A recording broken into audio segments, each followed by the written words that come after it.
I want to tell you two things that no one sees coming with silver right now. Okay. Number one, the market is not pricing in a revolution in the way that the Fed looks at interest rates. The second one is even bigger because literally no one is thinking about it. The second reason that silver can literally double is if Get your Yankee Silver Rounds featuring coin dealer Tim exclusively online at SD Bullion. Orders over $199 qualify for free shipping. Grab yours today while supplies last.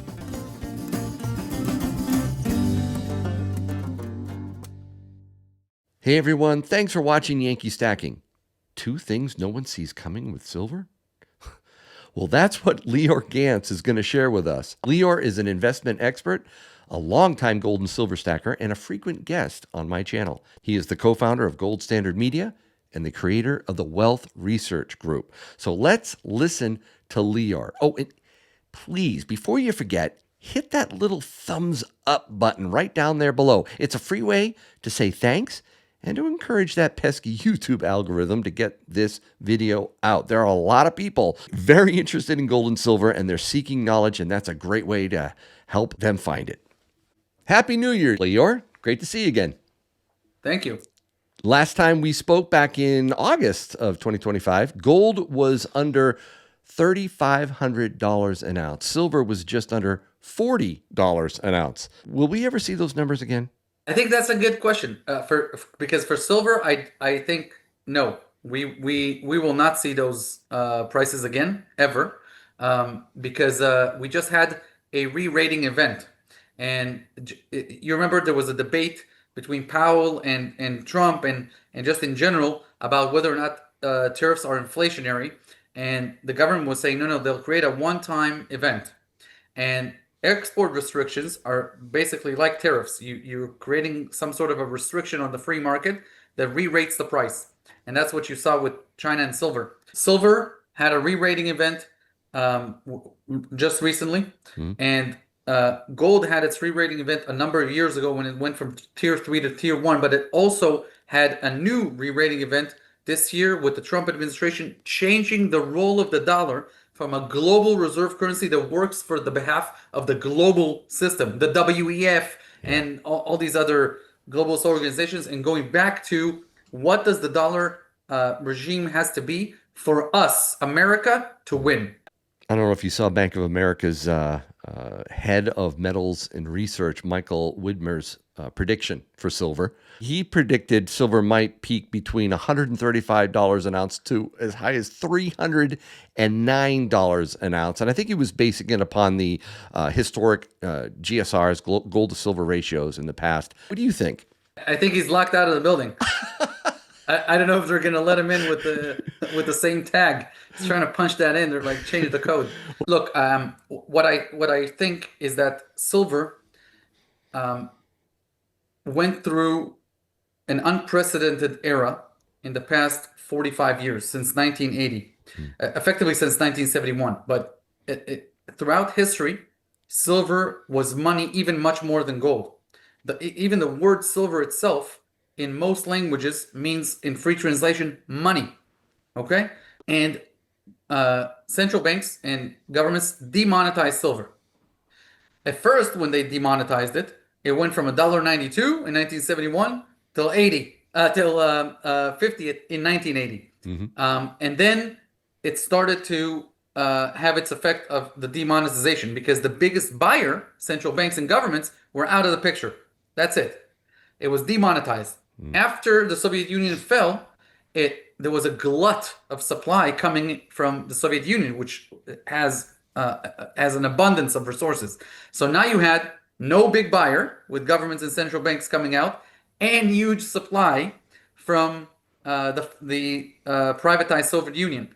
It went all the way so down that Warren Buffett bought silver in 1997 at $4 or something, with the idea that, hey, silver is not a precious metal anymore; it's a industrial metal, because the price is so down that now all these industrial companies are saying, well, heck, it's a great conductor. We need it.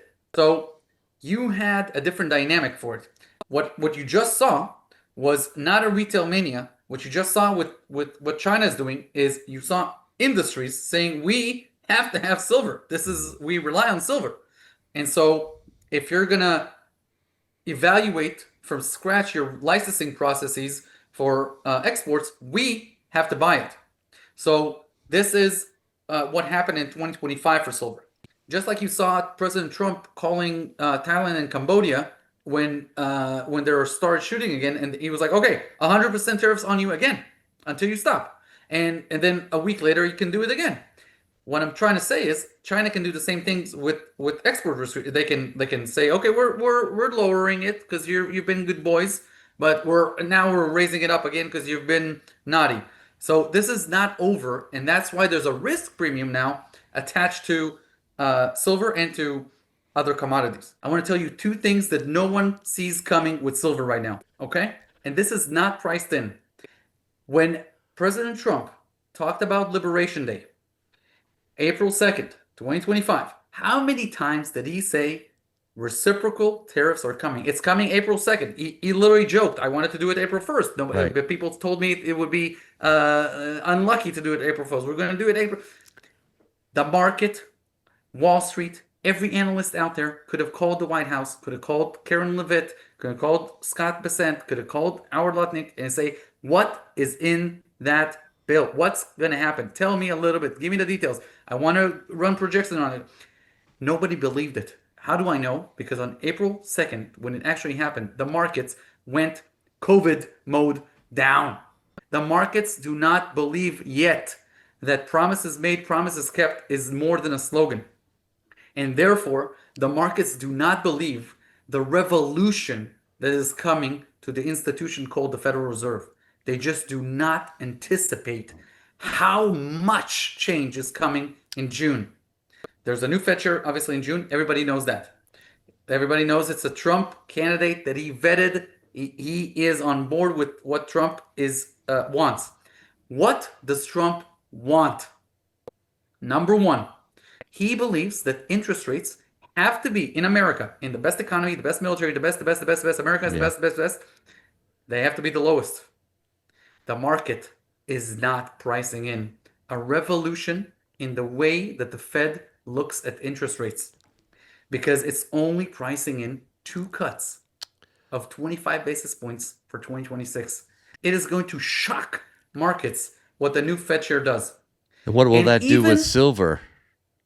Oh, I mean, if you have much lower interest rates and a much more robust economic environment, with the golden age going on steroids, the supply of silver will just not be able to meet the demand. No way, not even close. And therefore, the price of silver is going to go up a lot.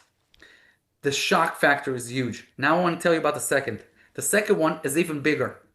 It is even bigger because literally no one is thinking about it. And I'm going to give it to you right now. The second reason that silver can literally double is if any government out there this year remonetizes silver.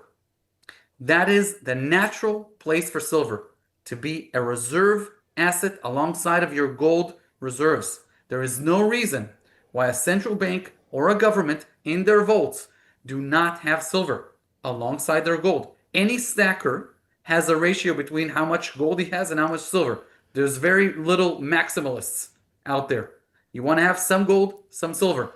It makes no sense, even with the gold to silver ratio as it is right now, which is very conservative for silver, for governments to not come in and say we are remonetizing silver. The banking system is not ready for that. There's no Basel Accords. There's no tier 1, tier 3, tier gazillion for silver. There's no framework. Wait, remonetize silver. You think Monetize silver. you really think that is possible in 2026? Absolutely. If you think about the countries that would want this, these are the countries that are on the axis, mostly on the axis of China. Those are big producers. Those are countries that are looking to go away from the dollar standards. And if they already have mines, and if they want to nationalize mines, and if they want to go that way, then silver is a big asset for them. They can use it if you remonetize silver, which country benefits the most? The one that has the biggest reserves of silver. Okay? Right. So those countries are going to be the best and biggest beneficiaries. They can wipe out their debt, they can lower their debt, they can lower their national deficits, they can use that to their advantage. That is a big, big one. And it doesn't have to be a big country. It could be a small country to start with, to set the precedence. So I think that, to me, is the wild card for 2026. Wow. I don't think anyone sees that one coming. Maybe somebody watching right now, leave a comment below if you see that coming, if you agree with Lior or not. That's amazing. And by the way, if you want to understand my entire breakdown for silver for 2026, go to wealthresearchgroup.com/2026 silver or 2026 silver. Download the special report. You'll see all the meat on the bone for 2026 because literally this could be the most special year, not just for silver, but in your entire existence. 2026, in my opinion, is going to be the most dramatic year for humanity, at least in the last 100 years. This is going to be an insane year. Wow. As always, I learned so much when you come on my channel, Lior. Thank you, my friend. I'll put the link you mentioned in the description of the video below. Thanks again, Lior. I appreciate it. Thank you.